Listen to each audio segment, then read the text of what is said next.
하나님의 말씀입니다. 우리 공동체를 향하신, 우리 헤븐컴 처치를 향하신 살아계신 하나님의 말씀입니다. 사도행전 말씀 기억나시죠? 어떤 일이 벌어졌죠? 예수님이 이제 승천하시고 약속하신 성령이 임했습니다. 그 성령 충만을 받으니까 복음이 전해지기 시작했어요. 그래서 우리 예수님께서 뭐라고 말씀하셨죠? 오직 성령이 너에게 임하시면 너희가 권능을 받고 예루살렘과 온 유대와 사마리아와 땅끝까지 이르러 내 증인이 되리라. 증인이 되는 게 우리 그리스도인의 삶의 사명인 것입니다. 그런데 그 방법이, 하나님이 진행시키시는 방법이 꼭 이 세상의 흐름이라고 해야 될까요? 우리가 원하는 방법은 아닐 때도 많은 것 같아요. 당장은 내 눈앞에 벌어진 이벤트는 불행한 일 같지만 사실은 그 너머에 하나님의 놀라운 이 경이로운 계획이 있다라는 것을 알 수가 있죠. 그게 사도행전에서는 무슨 사건이죠? 바로 스데반의 순교 사건입니다. 최초의 순교 사건이 벌어져요. 스데반 집사님이 돌에 맞아서, 믿음을 지키느라 돌에 맞아서 죽게 되고, 그 이후에 12 사도들은 예루살렘에 목숨을 걸고 남아 있었지만 나머지 모든 성도들은 이제 유대와 사마리아와 땅끝까지 퍼지기 시작한 거죠. 사실은 도망친 거지만, 피난 간 것이지만 그 일을 통하여서 복음이 전해지기 시작한 것입니다. 아멘. 그때 한 명이 이제 첫 번째로 성경이 딱 주인공으로 잡아서 카메라 줌으로 딱 끌고 가는 사람이 누구냐면 다른 다 빌립이 영어 발음으로 뭐예요? 필립이죠. 필립.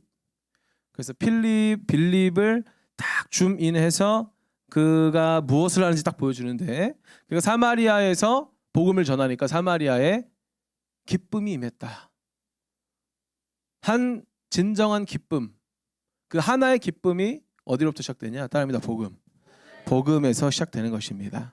그래서 이 빌립과 관련해서 다른 사건이 있었지만 이 마술사 시몬 사건이 저번 주에 얘기했던 그 일 후에 이제 오늘 이야기가 벌어지는 거예요. 26절 띄워주십시오. 주의 천사가 누구에게? 빌립에게 너는 예루살렘에서 가사로 내려가는 그 광야 길, 어떤 길이 있습니다. 우리로 치면은 뭐가 있을까요? 몇 번 국도 막 이런 거 아세요, 여러분? 들어는 보셨죠? 근데 몇 번 국도가 몇 번 국도인지 모르잖아요. 왜냐하면 길이 너무 많으니까. 근데 이때는요, 큰 메인 길에는 이름이 있었어요. 뭐 왕의 대로 뭐 이런 거 들어보셨어요? 뭐 대충 그런 거 들어보셨죠? 경부선이 있나 우리나라에? 그게 열차인가요? 고속도로인가요?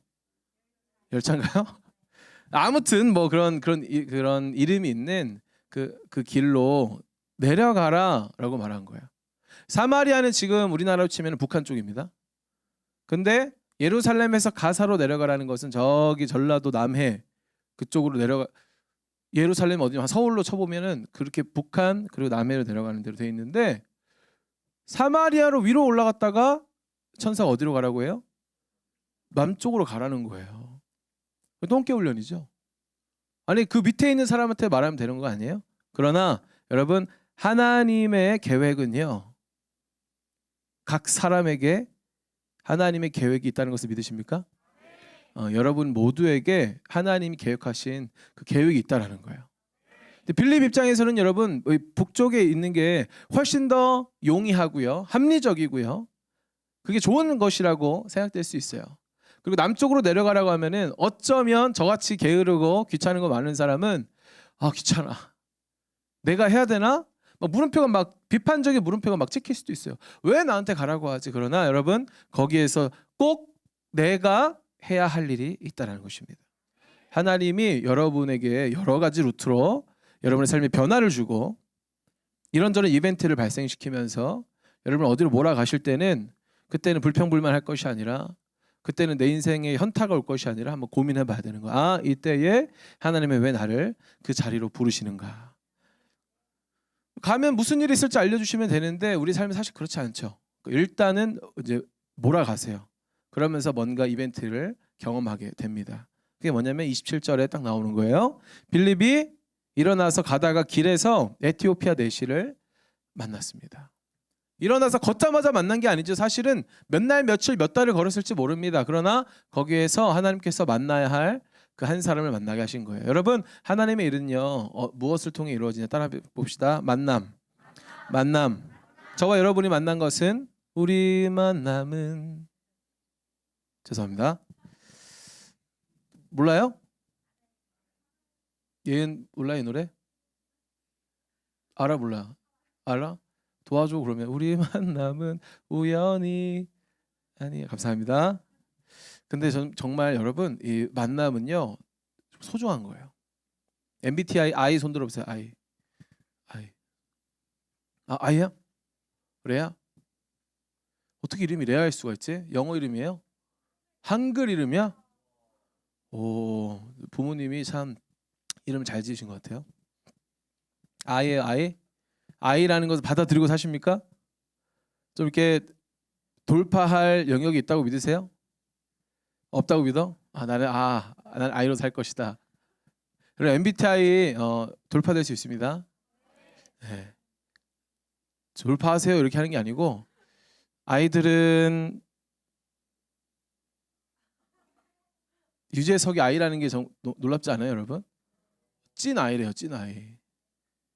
근데 이제 사람 만나러 엄청 다니죠. 사역자들 중에도 다 이일 줄 아는데 아이도 엄청 많아요. 뭔 얘기가 여기까지 왔지? 만남은요, 여러분 굉장히 소중한 거예요. 하나님의 일은 다 거기서 벌어져요. 저도 누군가를 만났고, 저도 누군가에게 영향을 받으면서 이렇게 하나님의 사람으로 변화가 되었고요.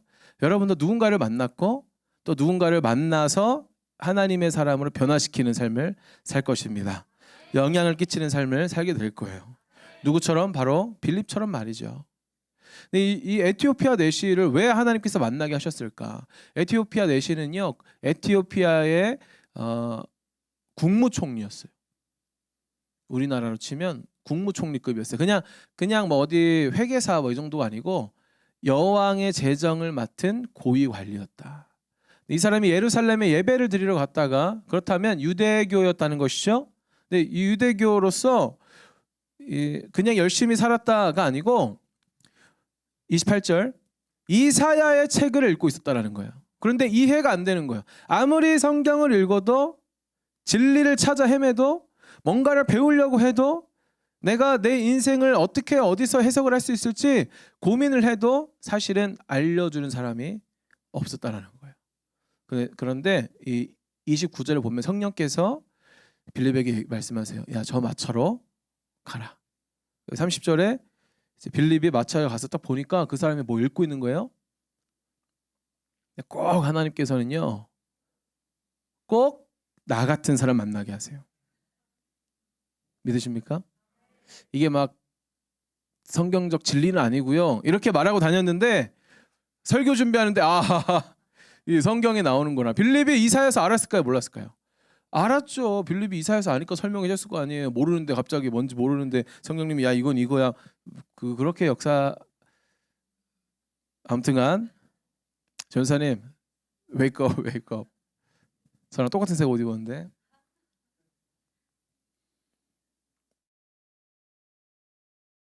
이따가 기억하세요. 여러분은 반드시 회복될 쓰임 받을 것입니다. 그런데 여러분이 이제 영향을 끼칠 수밖에 없는 어떤 한 사람을 만나게 될 텐데 그 사람은요 꼭 여러분의 회복되기 전의 모습 또는 회복되는 과정의 모습을 가고 있는 사람을 만나게 될 거예요.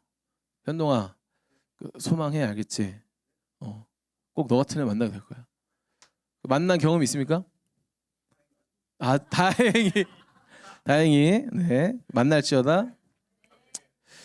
30절에 그 이해하십니까? 라고 물어보니까 31절 뭐라고 해요? 설명해 주는 사람이 없는데 내가 어떻게 알겠습니까?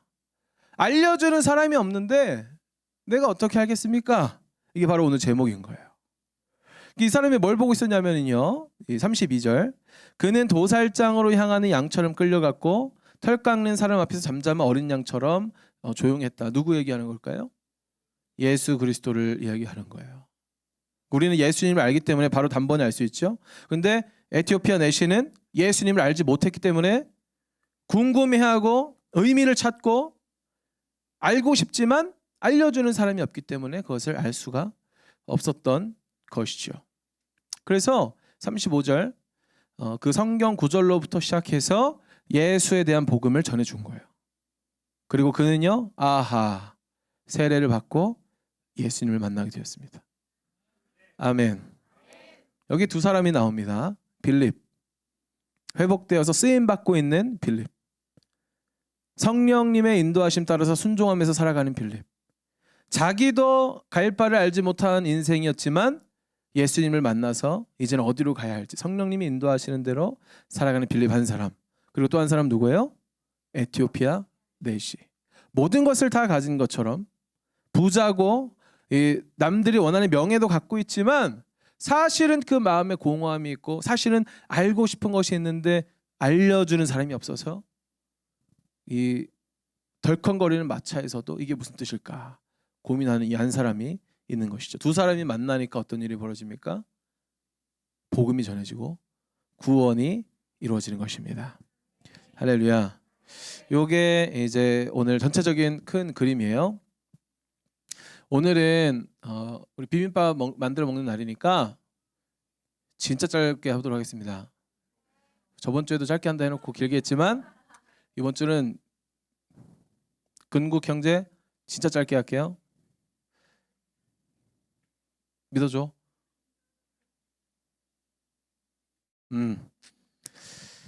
제가요 우리가 울릉도 수련회를 기도하고 있잖아요. 근데 연락이 없는데 안 부르면 안 갑니다.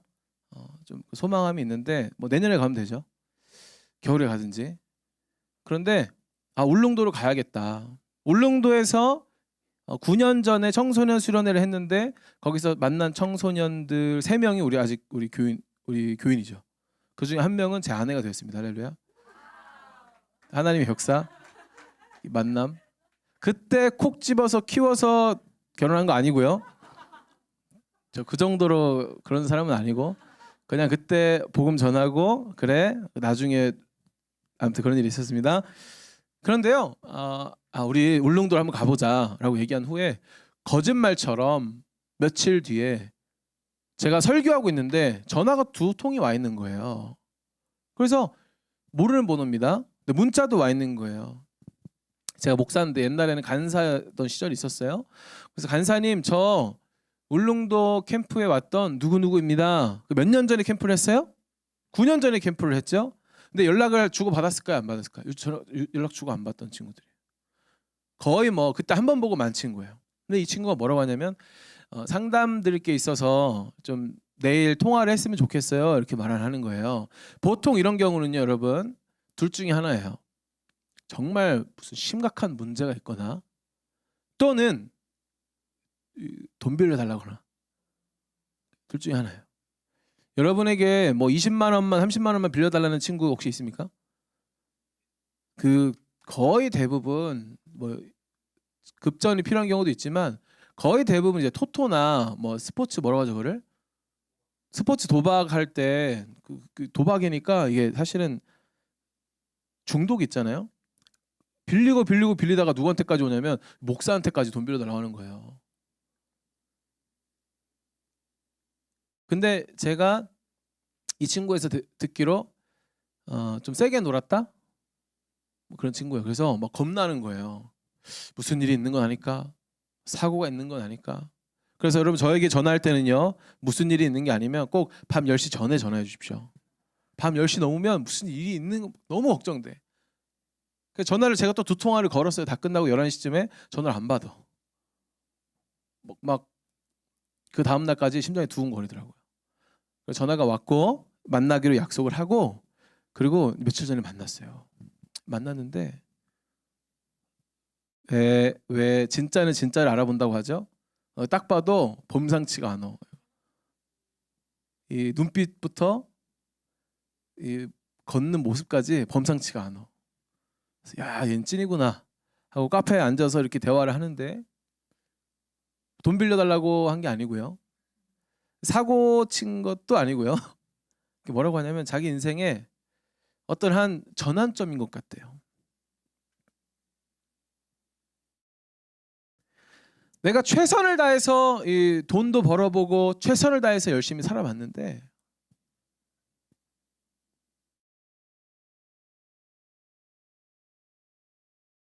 하나님을 알고 싶대. 희한하죠? 근데 그때 생각난 사람이 저라는 거예요. 9년 전에 만났던 한 인연을 떠올리면서 저한테 그렇게 전화를 했던 거예요. 그 만나서 이렇게 대화를 하는데요. 이 친구가 참 열심히 살았어요.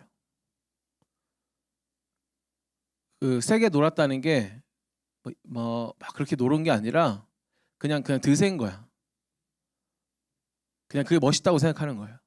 근데 삶은 어떤 삶을 살았냐면 미친 듯이 열심히 산 거예요. 그래서 막일을 하면서 사는 거예요.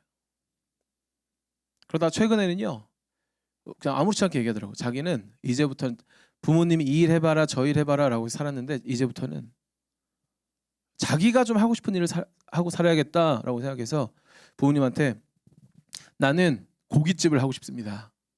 그럼 고깃집을 하려면 여러분 뭐부터 해야 될까요? 뭐부터 해야 돼요?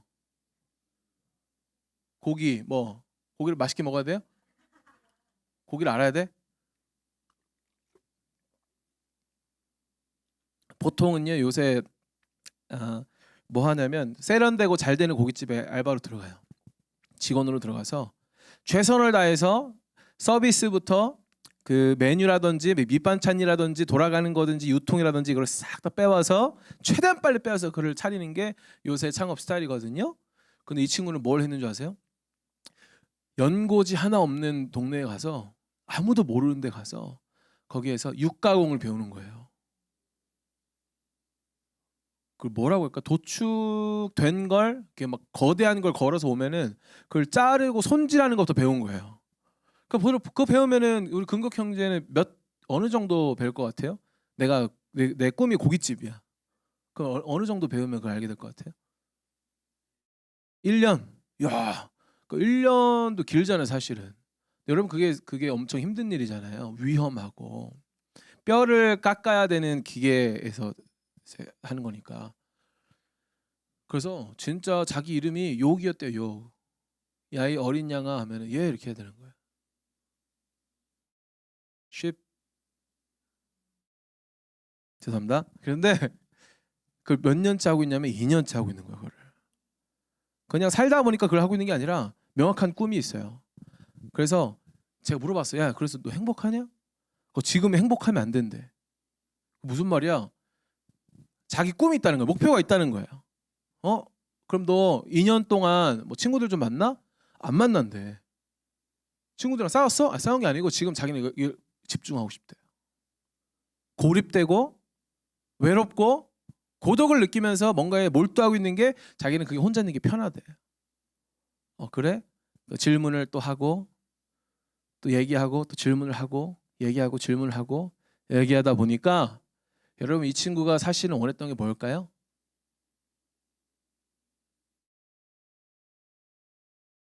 너 참 열심히 하고 있구나. 괜찮아. 그렇게 열심히 안 해도 돼. 너 이미 행복하네. 너 이미 네 주변에 좋은 사람 많네. 마지막 이 친구가 딱 깨달음 얻으면서 하는 말이 뭐였냐면 돌아가기 전에 하는 말이 뭐였냐면 제가 행복한 사람이군요. 이 얘기를 하고 돌아갔어요.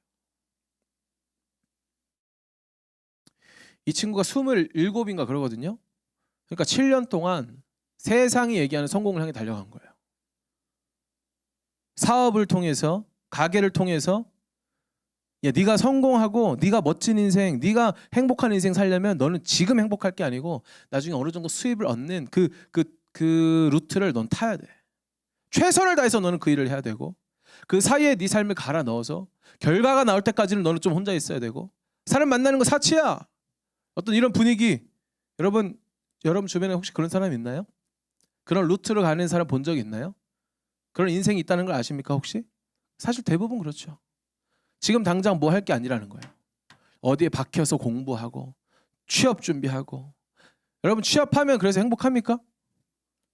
성공적으로 이 공무원 된 사람 제 주변에 많아요. 근데 들어가자마자 두세 달도 안 돼서 퇴사하는 애들도 얼마나 많은지 모르겠어요. 왜? 나는 그걸 가지면 행복할 줄 알았거든요.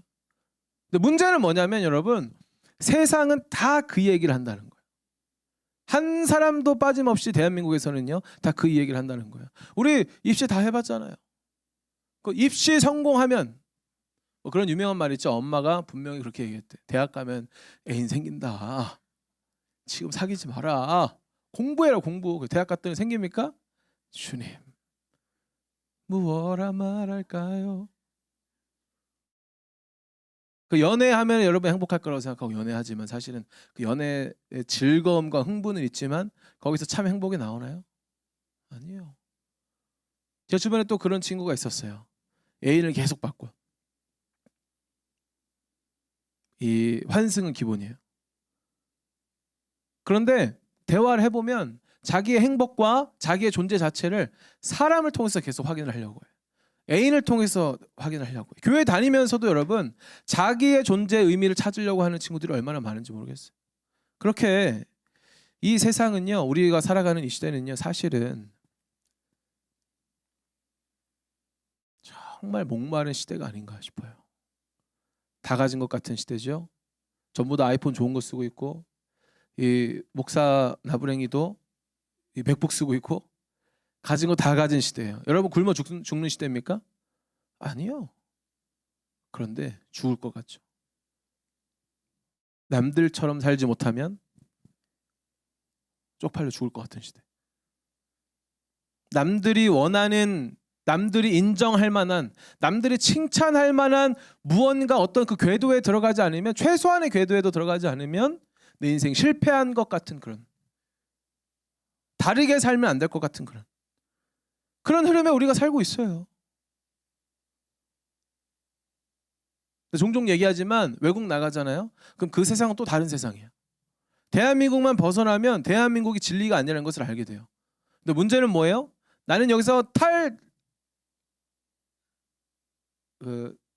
대한민국에서 그 흐름에 그 나라로 가면은 자유할 것 같았지만 사실은 그 나라의 흐름에 또 동참하고 살아가게 돼요.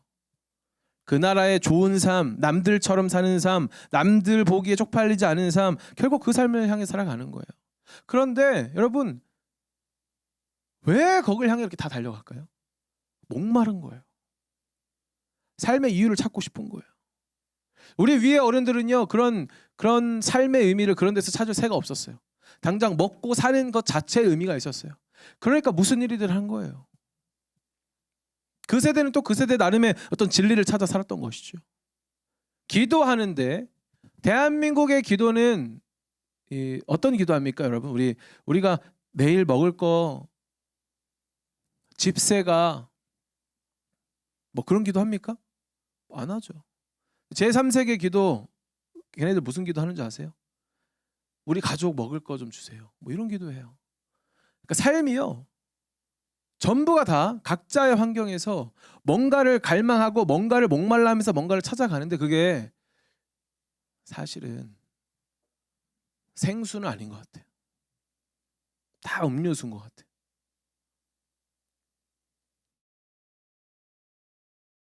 반주해 주세요.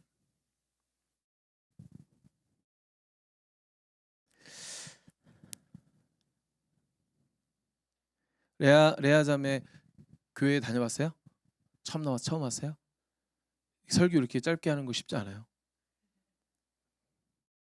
그죠, 예은 자매, 그죠? 말 시키지 마. 근국 형제 교회 와봤어요? 다 끝났으면 기다려야겠지.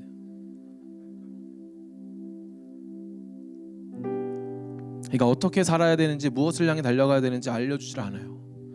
그러니까 우리 윗세대도요, 먹고 사는 문제만 집중하고 살았기 때문에 우리에게 뭐라고 해요? 안정적인 직장 가져라, 먹고만 살아라, 그렇게 얘기해요. 그런데 여러분, 먹고 사는 거 해결 안 됐냐고요. 솔직히 얘기해서 우리 그냥 주어진 일만 해도요, 주변에 있는 일만 해도요, 조금만 돌아봐도요, 다 먹고는 살 수 있는 시대예요. 굶어 죽지 않습니다. 그런데 우리가 왜 이렇게 우리 세대가 열심히 뭔가를 추구하면서 뭔가를 이룩하려고 이렇게 살아가는 이유가 뭐예요? 지금 당장의 행복을 포기하면서까지 고립시키면서까지 뭔가를 이루려고 하는 이유가 뭡니까? 사실은요, 진리를 찾고 있는 거예요. 진짜 진리, 진짜 삶의 의미를 찾아보려고 하는 거예요. 나름 몸부림치는 거예요. 누구는요, 욜로로 살아가던, 한 5년 전인가요? 욜로가 확 유행하던 시절이 있었어요. 욜로가 You only live once잖아요. 그러니까 너 한 번밖에 못 사니까 그냥 지금 하고 싶은 거 하고 살아, 이게 아니었어요. 원래 욜로의 의미는 뭐냐면, 진짜 욜로적으로 사는 사람들의 의미는 뭐냐면 You only live once, 너 한 번밖에 못 사는데 남들이 살아가는 대로 살 거야? 남들이 살라는 대로 살 거야? 그렇게 사는 게 정답이라고 생각해 정말? 아니, 네 안에 분명히 정답이 있어. 너 네 정답대로 살아봐. 이게 You only live once, 욜로예요. 진짜 욜로족들은요, 그래서 아파트를 살려고 하는 것이 아니고, 좋은 차를 살려고 하는 것이 아니고, 남들이 인정할 만한, 남들 보기에 괜찮은 직업을 가지려고 하는 것이 아니고, 내가 정말 행복하고 기쁜 삶이 무엇일까? 그래서 그때요, 해외로 많이 나갔어요, 사람들이. 누구는요, 동남아 가서요, 그 투어, 뭐라고 하죠, 가이드, 그런 일을 하며 살았어요. 너무 행복하다는 거예요. 그런 삶을 살았어요. 그런데 여러분, 거기에 참 기쁨이 있을까요?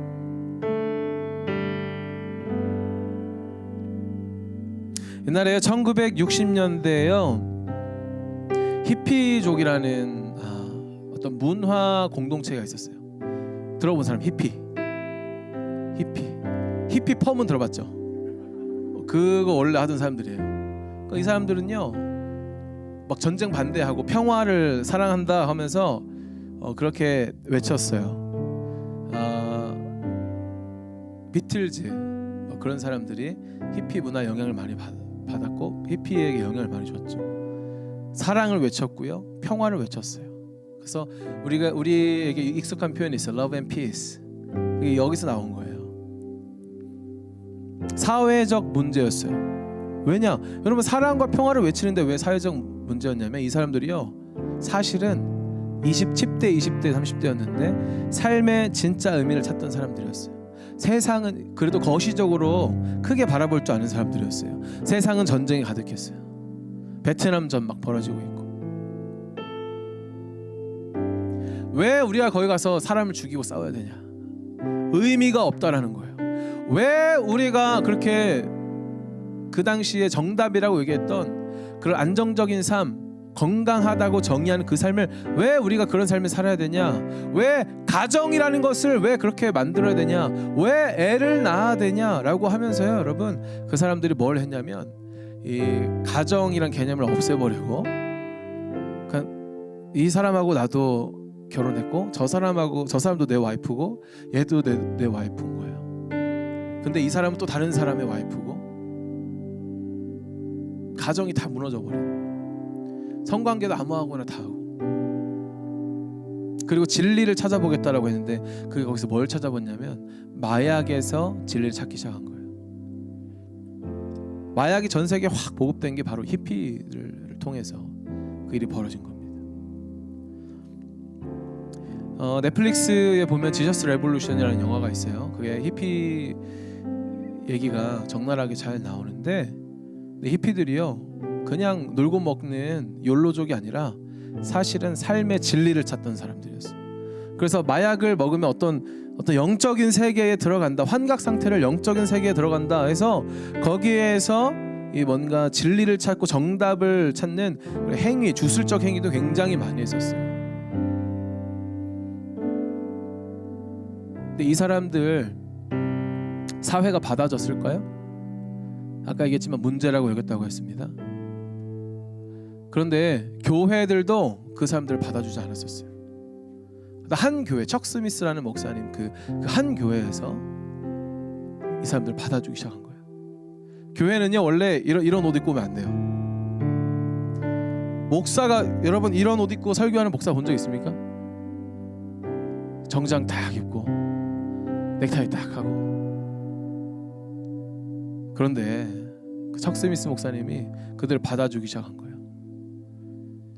진리를 찾는 이들에게, 여러분, 지금 당장 이 세상이 원하는, 또는 교회가 원하는 그 완벽한 사람이 돼서 교회에 올 필요가 없어요. 이 세상은 여러분에게 돈을 많이 벌어라, 남들이 인정하는 삶을 살아라, 네 꿈, 네 뜻대로 살아라 라고 이야기하지만, 예수님을 만나면 참된 삶의 의미를 찾을 수 있습니다. 교회로 오십시오. 아무나 오세요.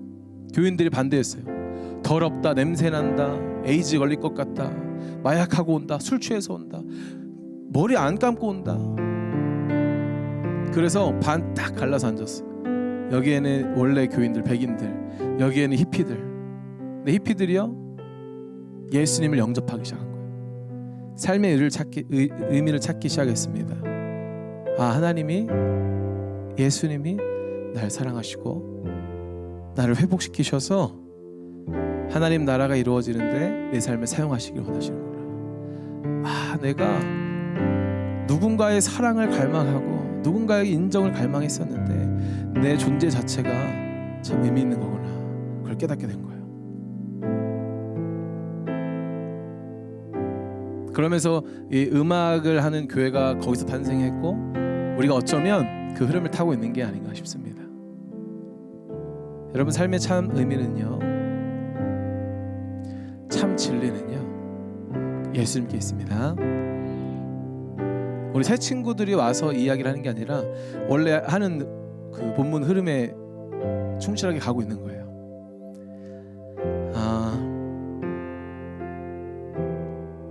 다시 돌아와서 우리 그 형제하고 이렇게 대화를 하는데 교회 오라고 했어요. 지금 저기 김해에 살거든요. 하나님 만나고 싶대요. 우리 교회 와. 김해 교회 소개시켜줄까? 아니래, 자기는 아이래, 아이. 그래서 목사님 교회를 한번 가보겠대.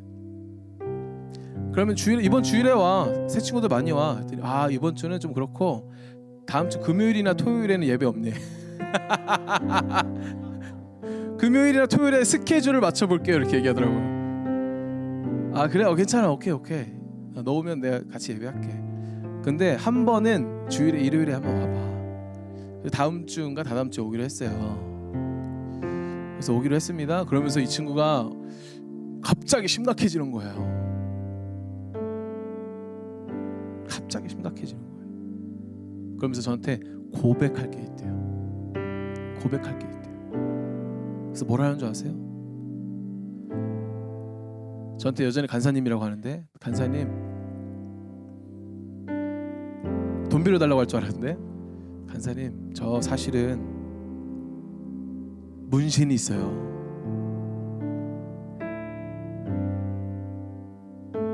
문신하고 교회 와도 됩니까? 진짜 돼요, 여러분? 술 못 끊었는데 교회 와도 돼요? 담배 피우는데 교회 와도 됩니까? 혼전 순결 지키지 못했는데 교회 와도 돼요?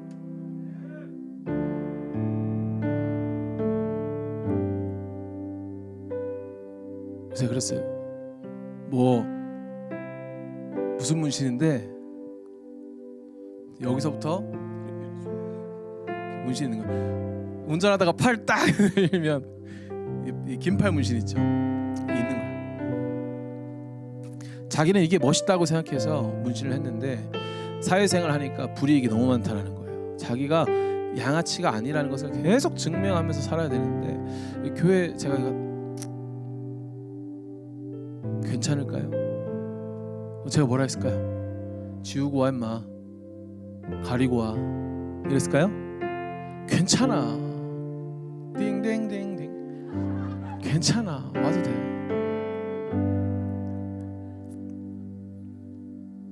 야, 예수님이 문신했다고, 술 마신다고, 담배 핀다고, 혼전 순결 못 지켰다고, 야, 그런 걸로 너 판단하거나 너 정죄하거나 그러지 않아. 야, 지금이야 네가 하나님이 저기 멀리 있는 어떤 멀리 있는 신처럼 느껴지지만 예수님을 인격적으로 만날 수 있어. 예수님하고 친밀해질 수 있어.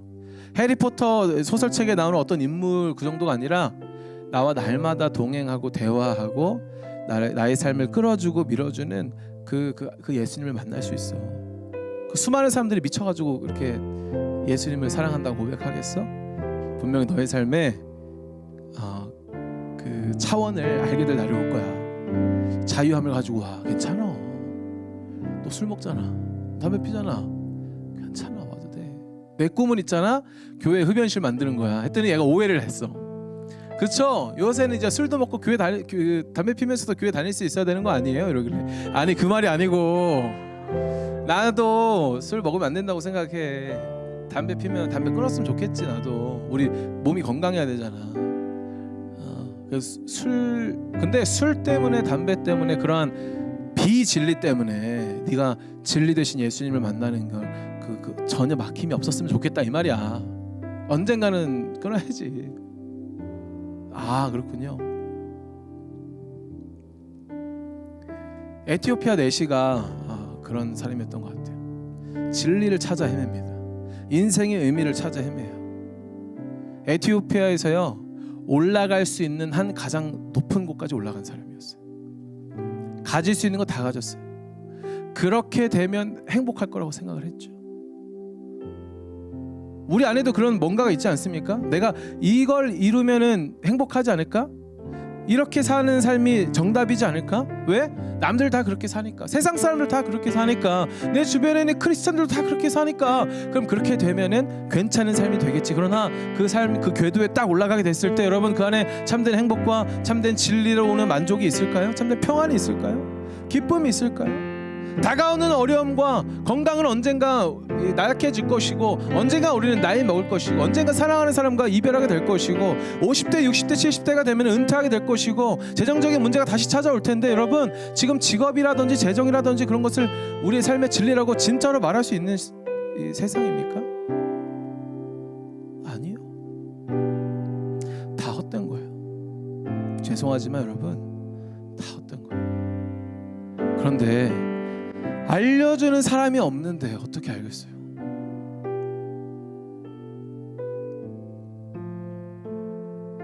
제가 얘기하겠습니다. 예수님이 참된 진리세요.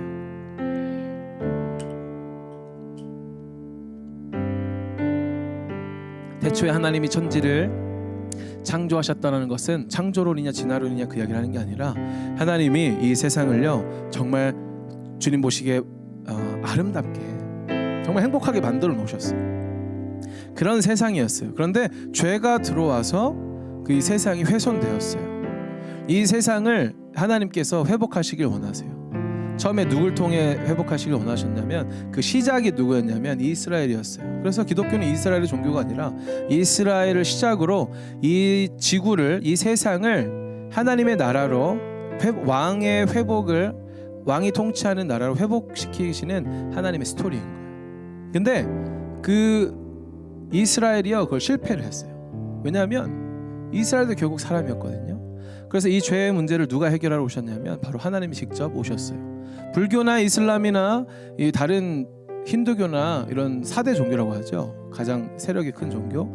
모든 종교는요 다 어떤 수행이나 어떤 고난을 통해서, 수련을 통해서 어떤 세상으로 올라가려고 해요. 신에게 다가가려고 해요. 그러나 기독교는 유일하게 하나님이 육신을 입고 이 땅 가운데 오셔서 오신 분이 누구다?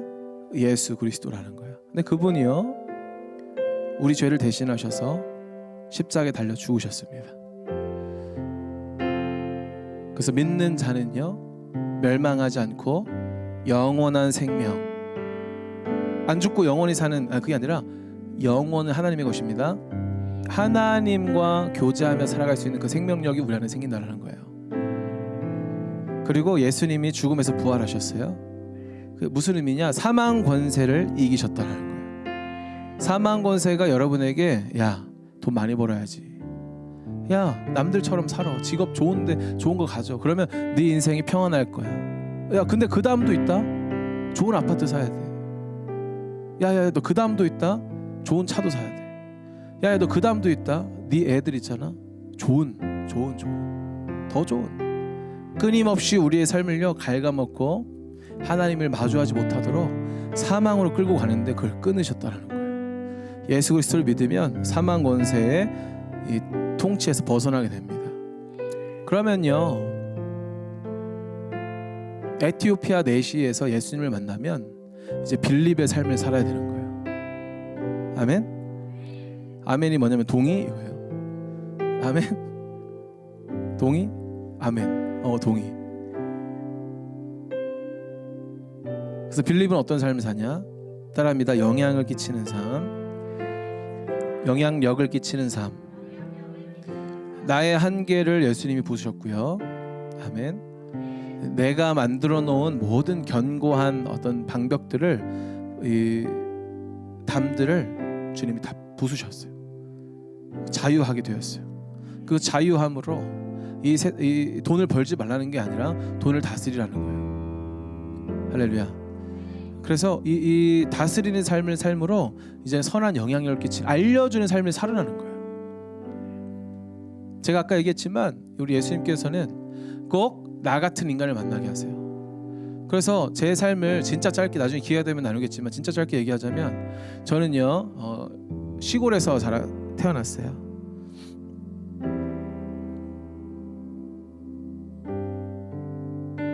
방송 몇 명 보고 있나요? 한 명 보고 있어요. 그럼 다 얘기할 수 없지만 저희 가정은요 깨진 가정이었어요. 이혼을 했고요. 또 심지어 부도가 나서 망했어요. 저는 그때 필리핀으로 유학을 가 있었는데 집이 망해서 유학을 실패한 사람이었어요.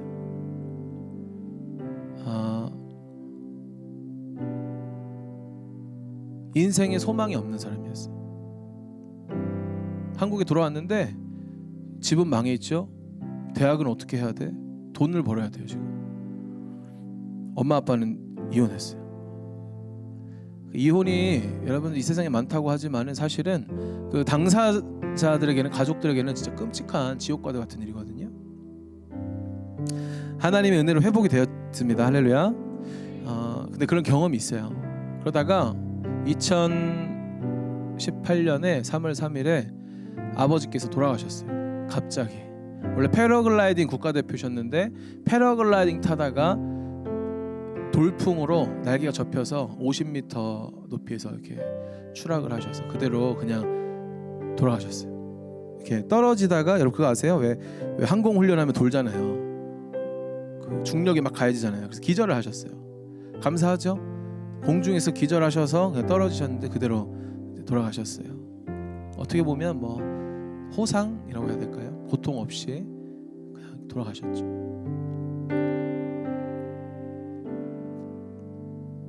엄청 힘들었어요. 하나님 살아계신 거 맞아요? 그때 너무 힘들어서요. 제가요 어떻게 했냐면 이 머리를 밀었었어요.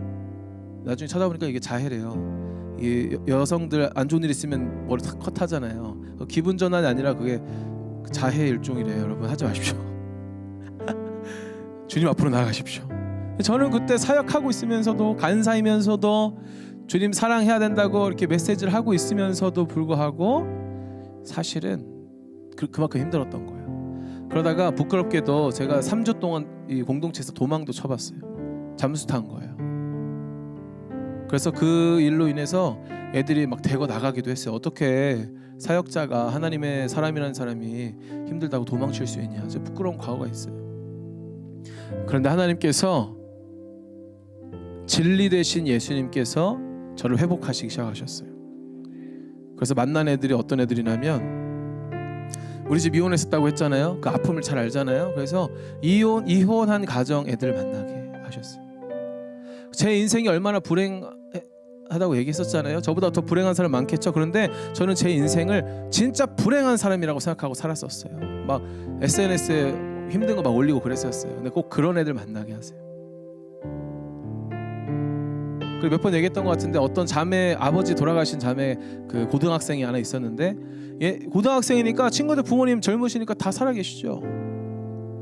교회 교육자들도 부모님 다 살아계시니까 얘가 힘들다고 하는데 얘한테 뭐라고 하냐면, 야 이제 1년 정도 지났는데 이겨내야지, 슬픔에서 벗어나야지, 막 이런 얘기를 하는 거예요.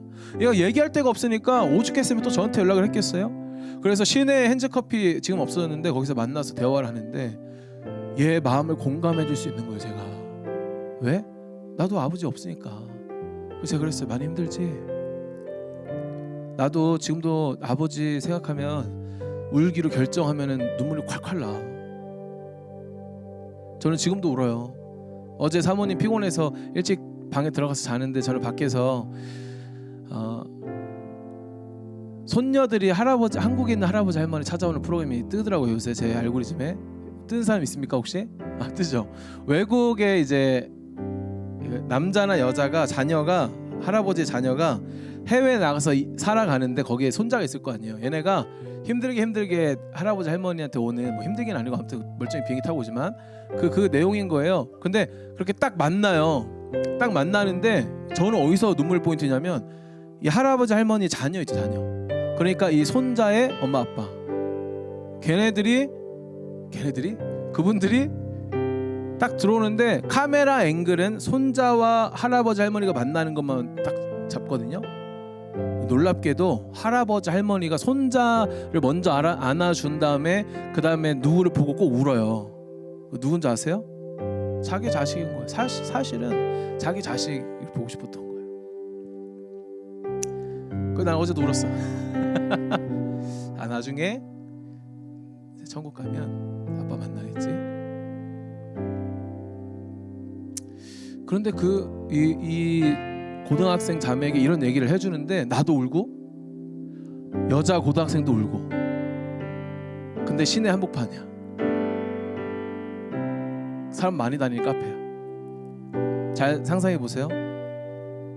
30대 아저씨 울고 있고 10대 고등학생 울고 있고 지나가는 사람들이 보고 있는 거예요.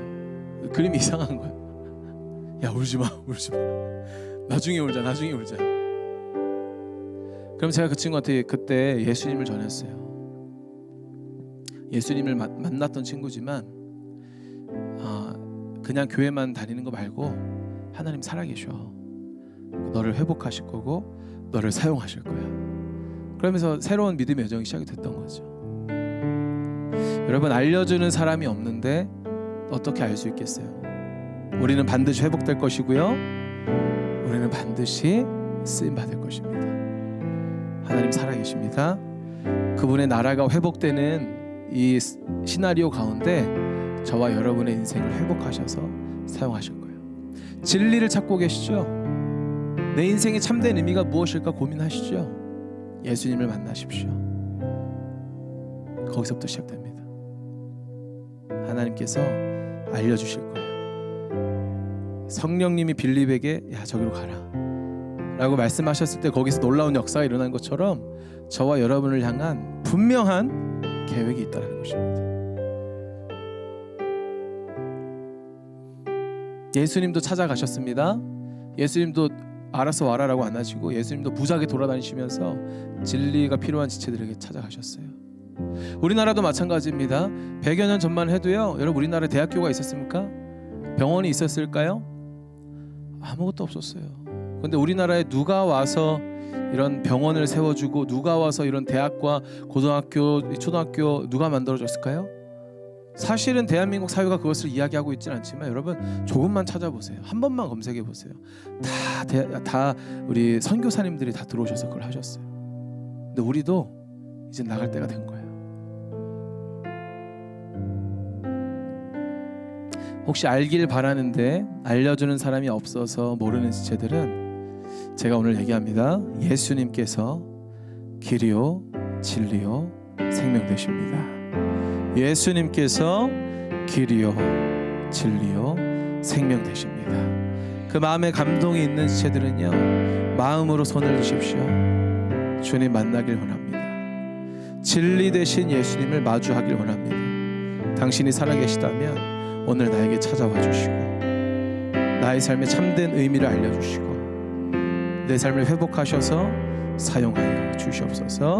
우리 함께 짧게 기도하도록 하겠습니다. 기도합니다. 예수님,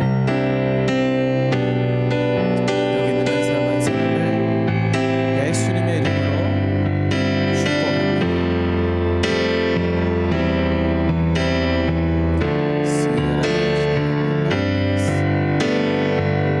참된 삶의 의미를 주님 알려주십시오. 그 마음에 혼돈이 가득하고 불안이 가득하고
테니까요. 마음에 감동이 있으신 분들은 속으로 아멘 해보도록 하겠습니다.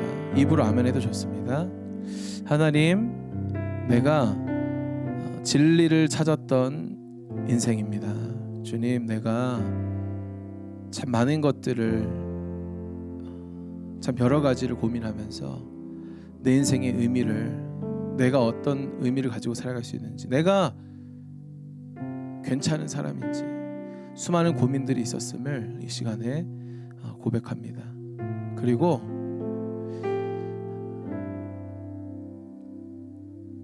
참된 진리이신 예수 그리스도를 마주하길 원하오니 주님, 나에게 예수의 이름을 허락하여 주시옵소서.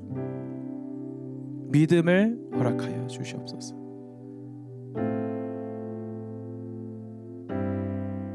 건강, 행복, 성공, 성취, 즐거움, 재미, 어떤 수많은 가치들에 휩싸여 살아가던 내 인생이 아니라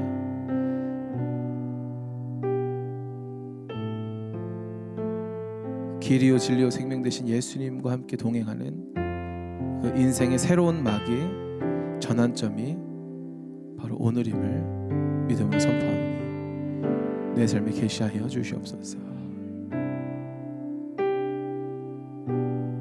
알려주시옵소서. 알고 싶습니다. 예수님의 이름으로 기도합니다. 자, 한 번 더 기도할 텐데 마지막으로 기도하겠습니다. 여러분, 우리는 에티오피아 내시로 끝나면 안 되고요, 빌립으로 넘어가야 됩니다. 쓰임받는 인생으로 넘어가야 돼요. 주님이 원하시는 게 바로 그것입니다. 주님이 원하시는 게 바로 내가 회복되어서 쓰임받는 것입니다. 하나님, 나의 삶을 회복하시고 이제 빌립처럼 성령님이 인도하시는 곳이든 어디든, 어린 양이 인도하는 곳이든 어디든 따라가는 그런 쓰임받는 인생으로 변화시켜 주시옵소서.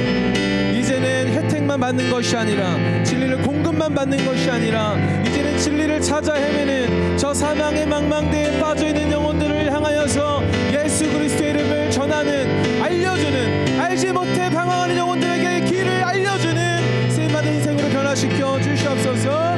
우리 주 한번 크게 부르짖고 마지막으로 기도하겠습니다. 기도합니다. 주여,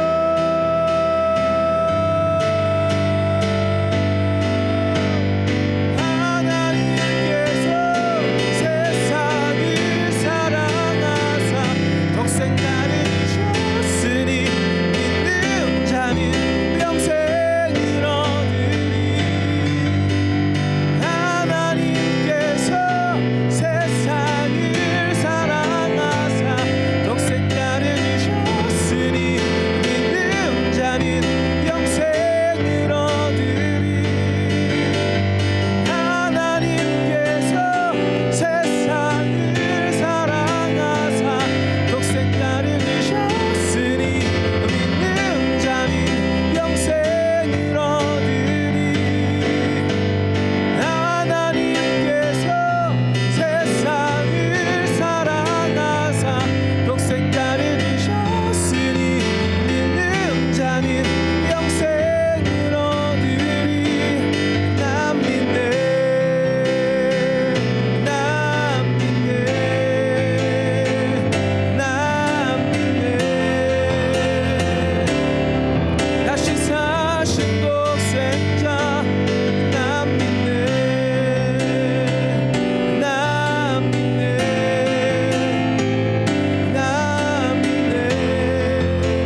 감사합니다. 오늘도 우리에게 진리의 말씀을 부어주시고 예수님께서 길이요 진리요 생명 되신다는 것을 다시 한번 그리고 누군가에게는 처음으로 알려주시니 감사합니다. 주님, 씨앗은 뿌려졌습니다. 열매 맺는 이는 하나님인 줄 믿사오니 주님 이제부터 역사하여 주시옵소서. 감사드리며 예수님의 이름으로 기도하였습니다. 아멘. 우리 하나님께 감사의 찬양 박수 올려드릴까요?